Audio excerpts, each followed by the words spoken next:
Hello everyone! Welcome back to the channel. Eve of the Daleks. This is going to be a complicated one.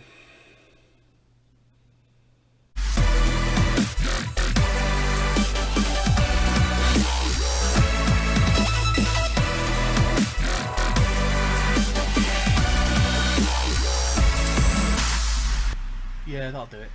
I'll do it nicely. Ooh, jelly babies. Hello again there, guys, and welcome back. I'll be putting a video out soon of what I've been doing and what I've been up to over the last few weeks while I've been giving the channel a little bit of a break after Flux. My all-round review of the series will come out. It's just that I've needed a break myself with everything that's been going on, which will be out in a video at a later date. Now, Eve of the Daleks came out on New Year's Day. It was okay. That's all I can say. It was okay. There's a couple of things I didn't like with it. Yes, it's Yaz and the Doctor related. I'm not going to get into too much deep water with it because it's something I just don't agree with. I just don't think the show needs it. But I thought it was a bit cheap, the Daleks doing what they were doing for the sake of that, because the Doctor's done a lot worse to the Daleks than that. The Doctor has literally blown up their planet, but they go on a psychotic chase after her in a time loop because they blew up a few of them in the Flux. Again, it's Chibnall's writing. But was it a good time sat there? Yeah, it was a good time. Didn't make me cry. I didn't get any emotional investment into the episode, not really. Jodie was a little bit too explainy again, bouncing off the walls like a nutcase. I think it's getting to the point now where it's not my era of Doctor Who. I've supported it as far as I could possibly go. There's 3 episodes left. I'm still going to watch it, but I'm not as invested in this era as I was before Flux. I had a little bit of hope before Flux. I haven't got any now with Chibnall. I really haven't. I really got let down in the Flux finale. I may have not sensed it in the video that I brought out. I think it was like a couple of days afterwards. But I've spoken to several people and they all feel the same way, that Flux was... It started to feel like a complete waste of time, along with the Timeless Child stuff. Because I think he dropped such a bombshell, they've avoided it all completely. But now there's this thing they call Thasmin. That's a thing. The show doesn't need it. I'm screaming at the telly, don't do it, please don't do it. It looks like it's going to happen, or something romantic is going to happen. Because we've got another Martha incident, but I don't think it's going to get approached in the Martha way, where the Doctor just goes, I am literally nearly immortal. I do not want to see you die. That is what he did with Rose. It's what he did with Martha. The Doctor literally couldn't live without Clara, but he knew to let her go. Thasmin is something the fans have pushed, and they have pushed for it. I'm not going to call what's it called, something baiting. I don't know. It's not me. I'm a straight single male who lives in the 2020s, so it's got nothing to do with me, but it's happening in my favourite TV show, so I've got to talk about it. It's something that was for... If you look at the TV shows that are currently failing, and that's the keyword, failing, you look at The Flash, and you look at CW, and you look at Legends of Tomorrow, there's stuff in those shows the fans have specifically campaigned for online, whether it be Twitter, whether it be Instagram, whether it be Facebook, it doesn't matter. They seem to pressure these studios into doing something they don't want to do. Like Oliver ended up with Felicity in Arrow. If you were to watch it, that was another one of my favourite shows. Got ruined because of that relationship. Then you look at Iris and Barry. They're brilliant in the comics. They are written atrociously bad on The Flash. And now it looks like Yaz has fallen in love with the Doctor, or always been in love with the Doctor. I I don't think the show needs it. It's too Friday afternoon soap drama. It's not needed. It's not needed. It happens in EastEnders. It happens in Emmerdale. It's happening a lot in Coronation Street.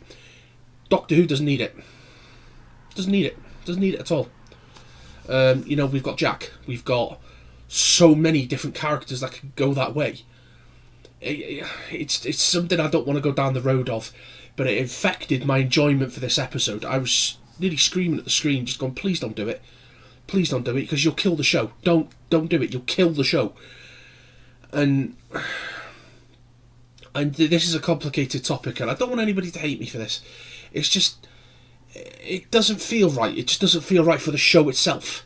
I can understand anything can happen, but you've got to understand that the normal human doesn't live past 80. The Doctor's over 2,000 years old and has endless regeneration. She's never going to die. And when she changes her personality. She changes everything. So she may be the same person, but like the 11th Doctor said, it's like eating something after you've washed your teeth. Everything tastes wrong. It's a different person. But I did enjoy aspects of the episode. It was good in parts. It really was. I enjoyed the time loop aspect and the failing time loop because of the repairing TARDIS. I thought that was pretty cool at the beginning, actually. It was where you saw the TARDIS sort of collapse as she was running out the door, which I thought was a beautiful bit of cinematography.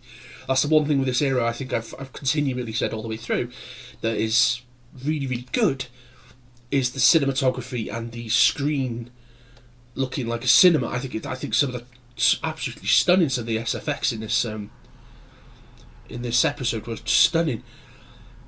The Dalek, the only things that were letting it down were silly little things, and I think it was the director's fault, and it's not the episode's fault. The Daleks have got this sort of automated machine gun now. They've upgraded their guns to sort of hunt down the Doctor with. And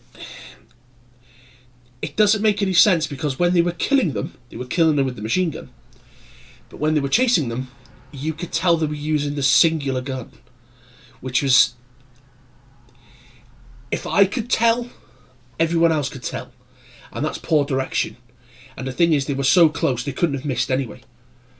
So they were deliberately missing. So something was... it just... a lot of the little things that I know, because I've worked in TV before, you sort of see it, and that sort of put me off as well. So I would say my overall score, because it wasn't as bad as episode 5 of Flux, and it wasn't as waste of time as the 6th episode, I would say this is a 7. I would say it's not a bad episode, it's not great, it'll do for a New Year's special. Now, I'm not going to talk about what happened at the end of the subtitles, or the post credits I should say, because something very, very big happened, and to this day, it's been a few days, I still can't get over what I saw. And the last time we saw them was with one of my favourite Doctors, which is the 5th Doctor. So that would be interesting to talk about and go over. So I'd say, yeah, a strong 7 out of 10 for this episode at the time loop aspect. The other surprise was meeting the young fella from Jodie's first episode watching the fireworks. That was another big, nice surprise. And what was the other thing? I'm trying to think. Everything's going off in my head here. And Jeff and all the random gear. It was funny. I think the hero of the episode was Aisling Bea. I do like Aisling Bea in several things. She's one of my favourite comedians to watch on the circuit as well. She's very, very good. It was a shame about Home Alone. It's just a dreadful movie. So yeah, that's my little score and my thoughts on the episode and the complicated topic therein. There will be a few more videos coming out now that I've had my little break from the channel. There will be a video coming out explaining what's happened, why I felt like this, and then why I had to do an enforced break. I think a lot of people have been feeling that way after Flux. But yeah, if you like what I do at the channel, hit that like button. And if you'd like to continue to support the channel, hit that subscribe button. I'm nearly there at 50 subscribers, and I'm hoping that's you. So have yourselves a wonderful day.